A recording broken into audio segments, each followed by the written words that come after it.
Joining us for the next panel, music to my ears, From Oil to Electrons, moderator by Dr. Matthias Reif, executive partner and head of M&A practice at DWF, David Gilmour, vice president of BP Ventures and business development BP, Matthias Illing, senior manager at Adjacent Innovation Group leader Bosch, Gilles Collat-Defranc, vice president Michelin, and Gareth Dunsmore, electric vehicle director at Nissan Europe. So welcome. Thanks a lot for joining us on this panel here. We only have 30 minutes, though I really can tell you each of the four guys could talk for 5 hours and you still would be listening. So we need to cut that very short. I would suggest, guys, we do a really brief presentation of yourself and the company you're representing and the fund you're representing. And then we take it off from there on topics that obviously you guys are interested in. So we try to find a few minutes of Q&A, but don't be surprised if that's going to be very few minutes, all right? So let's kick off with you, Gareth, and then we'll just hand it over, going the one. Thanks very much. So I'm Gareth Dunsmore, and I run the electric vehicle and electric ecosystem team at Nissan in Europe. And really, we're trying to look at not just creating the conditions for the mass adoption of electrification, obviously selling the vehicles both in the car and the van sector behind that, but also trying to create a broader ecosystem and an economy around that ecosystem that can help generate more revenue than beyond just selling the car in the first place, by perhaps using the battery as a second life storage device, linking that up with solar panels, working out how to support our customers with their charging needs and being able to use that connectivity and that integration with the energy network to allow them to make money from actually even selling the energy that's in their car. So touched on some of those things, and hopefully we can go into a few of those in a little bit, but it's really trying to generate wealth through the electric ecosystem for our customers. Thanks. Yeah, my name is Matthias Illing. I'm managing the innovation group at Automotive Electronics, a division of Bosch in Reutlingen, Germany. Our group is doing innovation projects that fill our product pipeline, but we also are very active in doing outside-in innovation by networking with startups and cooperating with them. Our business unit, Automotive Electronics, is really coming from the electronics sector. Semiconductors, sensors, power electronics, electronic control units, and also on a system level, drive units for light electric mobility. We have popularized a couple of years ago pedelecs, e-bikes in Europe by bringing a drivetrain to the scene, and we have recently introduced 48-volt drivetrains for larger vehicles like scooters and quads. Thank you. I'm Gilles Collat-Defranc, working for Michelin, a startup created 150 years ago. And I'm leading the Incubation Global program. So it's a program of mainly internal initiatives that we called intrapreneurship, but also starting to interact with the startup ecosystem, creating POCs, financing POCs at a corporate level, and developing new business model. And we are just starting our, let's say, scouting activity in your ecosystem, and very pleased to do so. Hello, I'm David Gilmour. I'm the Vice President of BP Ventures and Business Development in BP. BP's faced with a twin challenge. The first challenge is to continue to supply energy to a growing world population. And the second challenge is to do so with a much lower carbon footprint. So with that in mind, we're very, very interested in what's happening as we move through the energy transition. And this is what my group is very much focused upon. BP has extensive operations in its retail business across the world. We have a world-leading lubricants business in Castrol. So you can imagine that the electrification of the mobility is a great concern, but also a great opportunity for us. What's really exciting for us is yesterday in Israel with StoreDot, we announced our first investment in Israel in a battery company, StoreDot. We believe we've invested in a world-leading management team, fantastic scientists, and we're taking a really good adventure with StoreDot so we can transform the market in favour of electrification. We see electrification as an opportunity. not a threat. And I think we could, together, we're going to actually transform the way mobility moves forward in the future. Well, thank you. And David, if I may start with you, I mean, the topic of our discussion from oil obviously shouts for BP to kick this one off. Do you think, and I'm curious to hear the views of the others as well, that electricity is actually the main engine going forward, technology going forward? As you know, a number of years ago, it kind of looked that maybe smart diesel will play a role, maybe biogas, maybe hybrids, what have you. But do you think now that this game is over? It's like we discussed it earlier. A number of years ago, there was a discussion, what kind of disk format will be, the one that rules the world, and all of a sudden it was decided, or everybody was going for one kind of format. Is electricity going to be the technology and everything else going to fall apart, or are we going to see some others going forward in the next years as well? Yeah, I think the death of the oil industry is a wrong prediction. If one looks at our forecast for what's happening to oil, oil will continue to grow for the next 30 years. So, and why is that? It's because when one looks at automotive and the actual requirement for energy for the automotive industry, it's a very, very small part of the energy mix. So oil will continue to grow. Gas will play a much bigger role in the supply chain because of the need to move to lower carbon. We're going to see the increase in renewables like wind and solar. So in that, battery storage starts becoming important, the role of gas starts becoming important. So what I can say is that going forward, there's going to be a much wider mix of different energy sources. Electricity is going to be very, very important, I think, for transport. It will have, for heat, power and light, it's going to be playing a very, very different role. And so one cannot come to one conclusion to say electricity takes all. It's going to be a wide range of different energy sources going to see the world through a growing economy and a need to move to lower carbon.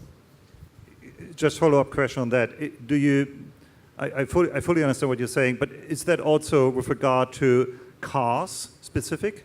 Or do you think on cars and automotive specific, we're going to see electricity more than anything else? Well, I think the industry is talking about moving to full EVs by 2050, a predominant. But in between there's a long way to go with hybrids, with the ICE is not dead yet.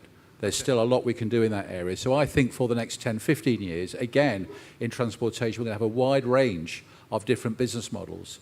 What's going to win? That's the exciting part of where we are. It's a little bit unsure. The industry is taking a bet on electric. BP's actually saying that's going to happen. So I think it's incumbent on all of us to reduce the carbon in the energy system and make battery electric vehicle cost effective and convenient for the consumers as they get gasoline currently. Gareth, as head of EV, you share that? I think, first of all, we believe in a road towards zero emissions mobility, and electrification today is the only form of zero emissions mobility which can be adopted en masse. But that's not everywhere. Electric vehicles, for me, I often think of them as the perfect car for many, many people. But to be the perfect car for everyone, we need the right level of infrastructure in place. We need to continue to reduce the costs for consumers to be able to migrate and move to electric mobility. And we need to start showing that these vehicles provide a better form of transportation, a more enjoyable form of transportation, and a way of generating money when you own it. Rather than vehicles being seen as a cost, we should be able to get to the point where you can start generating revenue off that vehicle through using the power reserve that's in your battery and starting to, if not compete with the energy industry, work with the energy industries to be able to balance grids, to be able to reduce the broader carbon footprint at play. So for the short term, electric mobility is here. All the manufacturers have taken a bet on it now. They've started to follow what the Renault-Nissan alliance did back in the early 2008-9 period. And I think we've been proved right. And now it's about redoubling our efforts, bringing more vehicles to market to provide more choice to customers and providing that infrastructure to be able to charge more easily than filling up with petrol. Cheers. So I would agree sort of with both of you. I'm fairly convinced that we will drive electric, all of us, in sometime in the future, but nobody knows when. So the reason for that is that electric driving is just fun, it's enjoyable, as you said, and it's not driven so much by environmental concerns of the buyers or anything else or legislation. It's just going to be the preferred form of driving, and that's why it will win out eventually. However, right now we're not there yet because these cars are still expensive, the range is limited, so we're waiting for that technology to arrive, right?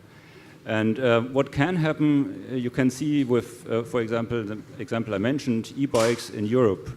25% of all bikes these days in Europe are sold as electrified bikes. So if I say Europe, that's Middle Europe, right? So this is a rather quick change within 5 years or so. And similar things can happen with the automotive industry when the technology is right and the price point is right. So we will see electrification for sure.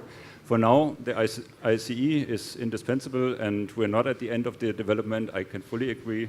Our company has recently announced a new technology that actually can reduce the exhaust levels by a factor of 10 below the legislation of 2020 in real driving emissions. So this is really a clean drive still, and there is room for improvement still.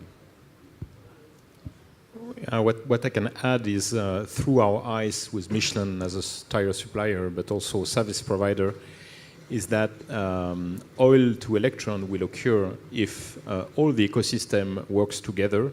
So we really need to set up the collaborative mindset that needs to happen to have all the technology, but also the services, the behavior change occurring at the same time, with supports of governments, supports of NGOs, supports of startups, supports of big industries to make it happen. What is sure is we need to accelerate. That's our duty to our children. Gilles, if I may follow up on that. But that not only holds true for you, but for your company, but actually for everybody. You know, the automotive industry, obviously, in the past, was one of the reasons for global warming. You know, our carbon footprint. Do you think now? And I saw some lines that you shared with us earlier, that especially your company is producing tires that, you know, compared to the old ones, have a totally different carbon footprint than in the past. Do you think that your industry will be actually the savior in a way, because everybody will travel, everybody needs to commute from one place to the other, so it's not we're going to be start, you know, riding horses again. But will it be done in a way that we're going to be moving away from global warming scenarios, and you guys and your companies can help us on that? Well, I think all of us in every industry has to contribute to that, for sure. At Michelin, we have a chance, first, that all cars, all buses, all trucks need tires, and tires is a big consumer of energy. It's 20 to 25% of energy consumption of a car is a tire. So we've worked hard for that for the last 50 years, and almost divided by 2 the energy consumption. So yes, we can contribute with that, but it's a global problem. It's not only the tire energy consumed, it's also the carbon footprint, like you said, of our plants, how much carbon or fossil energy we're using to produce our tires, and how can we move to more renewable energy. So it's a global effort that we need to make in a lot of areas. Okay. Anybody else wants to add to that? Yeah, I think, you know, if you start with the move to electrification, you've got to consider where the energy is coming from as well. And one of the great things about electric vehicles is most of our customers charge their vehicles overnight when energy is generally more in surplus. The other side of it is electric vehicles can be plugged in a smart way, and they can help increase the propensity of renewable energies and become the only vehicle really that will get greener as its life goes on. Internal combustion engine cars get worse and worse as their life goes on, and an electric vehicle is the opposite of that as more and more renewable energy comes on. And you know, now companies, including our own, are starting to sell these ecosystems with solar panels, with smart charging devices with their electric vehicle to lower that carbon footprint. And it can go beyond, and I think the work you start to see in reducing the battery cost is starting to get to the point now where batteries are not only being made for cars, but are actually now cost-effective storage devices for mass renewable energy production. You don't need to just shift water up a hill now to store energy. You've got low-cost lithium-ion batteries from new or from Second Life that can then drive wind farm and solar adoption on a mass scale. Yes, just on the question, which is, I think it's your focus is how do we actually ensure that we don't get global warming and what contribution can we make?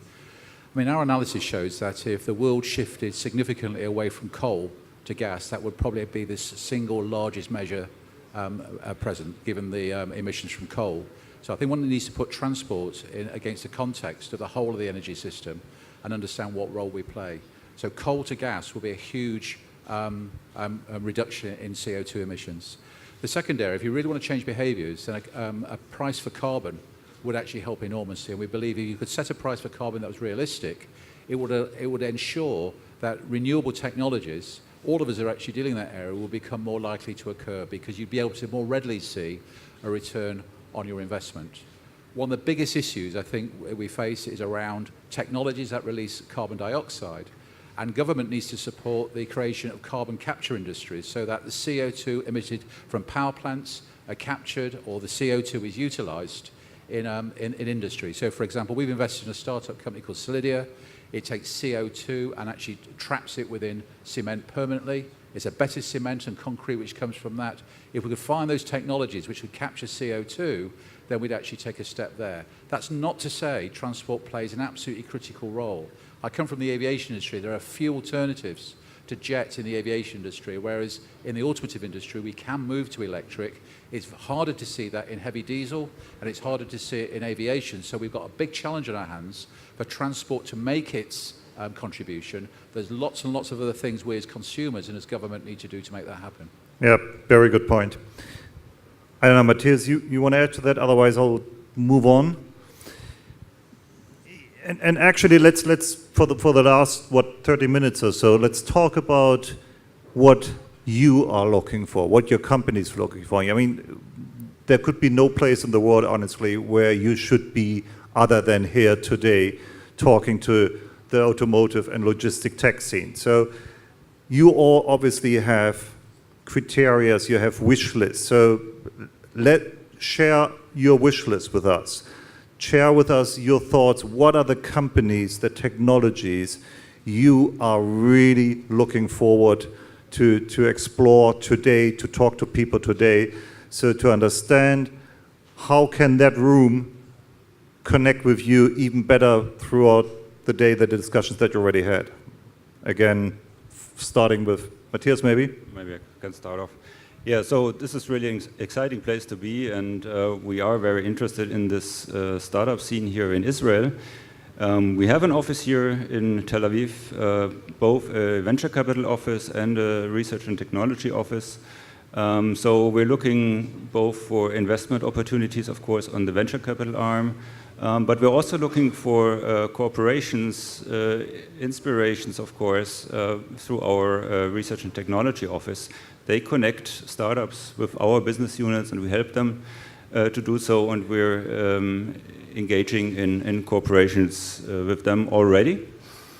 So this is really important for us. What's also important for us is really to take in that startup spirit, and this is something that we have been watching for a while, and we've been taking up some of that spirit in our corporate structures by introducing an entrepreneurship program that is tailored along the lines of how startups work, right? So we have things like pitches to gather money. We have funding rounds after reviews. But in between, those teams are relatively autonomous. They're small teams that can really drive innovation forward. They can drive new products within the corporate environment.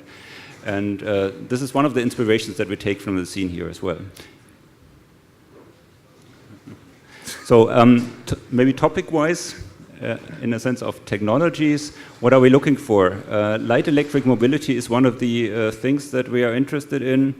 We're interested in vehicle manufacturers, but we're also interested in services around these types of vehicles. We're looking at sensors and data processing with this sensor data using AI technologies, for example. We're also looking at connectivity, for sure. IoT is still a topic. Okay. Be as precise as possible, really, on what you're looking for. Go ahead.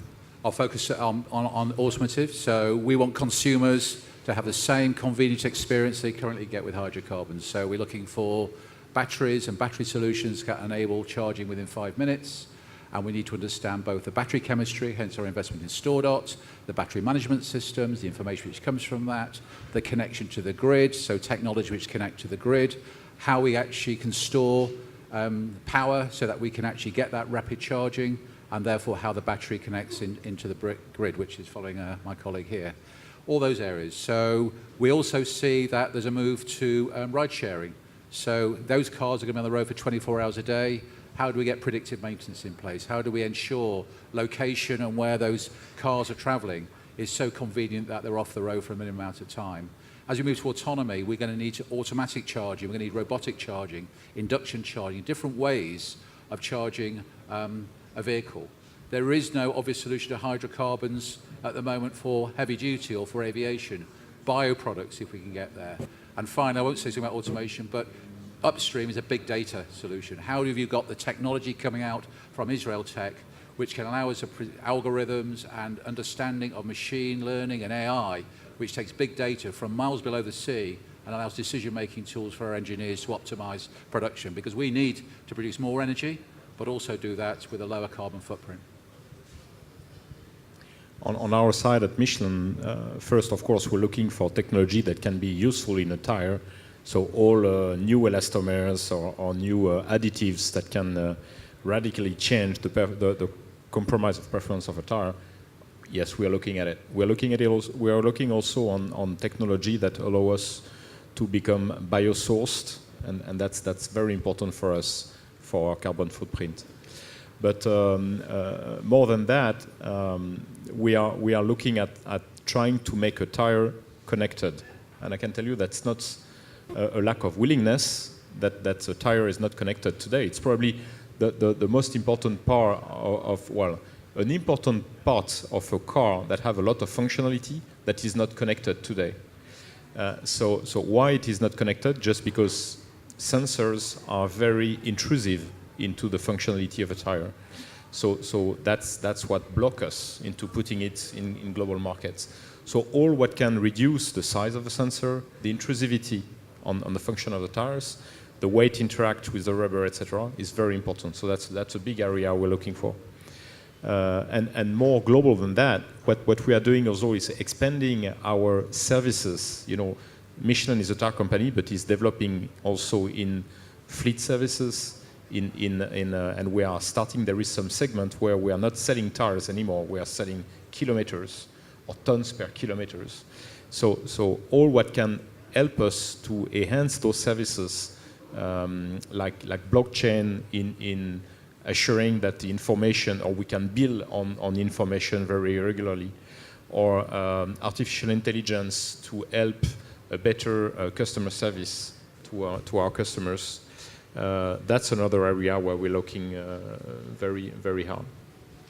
I think beyond maybe looking at the longer term, bigger breakthroughs, which of course I think the Alliance Ventures team were speaking earlier and really are driving through lots of those. But there's maybe two more practical things that are pertinent to Israel and that can be rolled out to other countries. First of all, it's about charging infrastructure. So looking to work with startups, with people with the right ideas to be able to roll out charging infrastructure which is simple and easy to use and cost effective for consumers. I think that's going to be a vital step here to take in Israel to be able to lay the foundation for electrification. And then on the second side of things, trying to work with partners on mobility services on a way of creating actually less cars on the road and more people using those cars. So shared mobility services going from a private perspective on the one hand all the way through to delivery services and helping people move to zero emissions, last mile delivery solutions.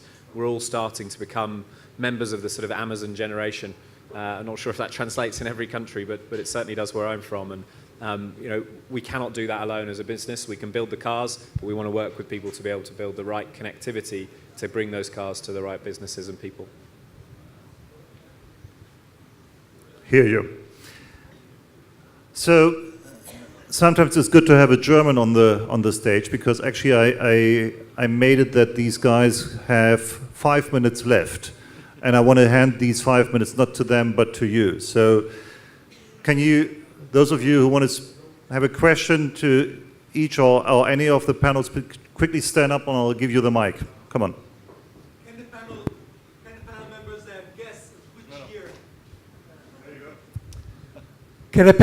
Can the panel members have a guess on which year will electric overtake oil in Western Europe in the automotive industry? A year from each. I guess the car guy would answer that question first. I'll probably get fired for giving an exact year. Look, I think as we move towards 2025, electrification will be cheaper. It'll be cheaper to produce electric vehicles than it will diesel. Then what we shouldn't be doing is trying to put a stick or a push consumers to electric vehicles. We should be trying to make them desirable, cost-effective, and a better form of mobility. And if we can do that, then there's no reason that as we move into the second half of the 2020s that it can't become a dominant form of mobility. We'll have to see, but certainly from a cost perspective, that's the tipping point, which is not so far. Nothing much to add here. I mean, we're now at something like 1% electric cars in Europe, as far as I know. 25 in Norway. Yeah, Norway is being the exception, and we have doubled over the last few years. If we extrapolate that, we're roughly at 25% in 25, right? Okay. Anybody else? Okay, brilliant. Then, gentlemen, I would say thanks a lot. I hear there should be maybe more than in the past investing in electricity, because that's going to be the one that is going to take over the existing car industry as we see it today. And probably, you wouldn't find a place where you have more new technologies in that respect than on these compounds. So again, also from my side, a big thank you for EcoMotion and everybody who's involved for putting this together. And again, was a pleasure. Thank you.